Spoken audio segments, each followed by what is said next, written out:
Hello everyone, this video is going to be a bit of a different one. Today I wanted to talk about the current system of creative mode and some of the problems I find with it, as well as some things I find it does pretty good. First of all, no hate to any of the creators or any of the Epic devs. This video is simply outlining what I like and don't like about the system. At the end of the day, it's not the creators' fault for wanting more people to play their maps, and it's not Epic's fault for wanting more people to play creative mode. So please no hate to any of them. First, I'm going to lay out what the system is, as well as put some visuals to help you understand. This is the current hub layout. You've probably seen this a lot already. The featured portals are at the top right, the player portals are at the bottom, but more importantly, the matchmaking portals are at the top left, and this is what I'm going to talk about today. It's important to note that one of the things that's changed since this was made is that a up-and-coming portal is now at the top left near the top featured matchmaking map. Now we're going to look at one of the matchmaking zones, or a room if you like to call it that. This room has 8 portals in total, 2 featured portals, 3 growing portals, and 3 popular portals. Before I go any further, I want to head back to the hub and talk about the up-and-coming portal.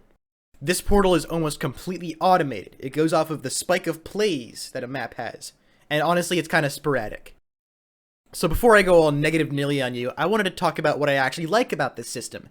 If you know what you're doing, it is very easy to get into top growing. For example, around a month ago when my map got featured, I ran a little experiment. I put a matchmaking portal inside of my featured portal to see what would happen. And lo and behold, there it is. That's my map right there in up and coming. If my map were featured just one day later, it would have gotten into top growing, because that's how the system works.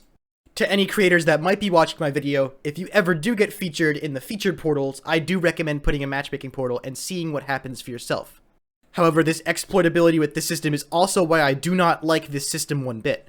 And that's because this system has actually encouraged some morally gray area things. For example, a common trend right now is copying creators' maps and putting your own name over it. In fact, I guarantee you that if you went into practice and combat right now, you would absolutely find a copy of another creator's map.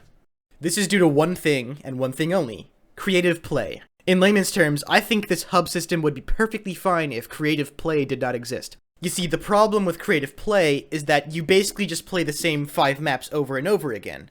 But if you remember, this completely screws up the system for popular and top growing. Because most of the time, players go into these creative play lobbies, go into these maps, queue into matchmaking, and that's how these maps get into top growing or popular. And since these 5 maps are constantly being played in creative play, they will continue to be in top growing and popular.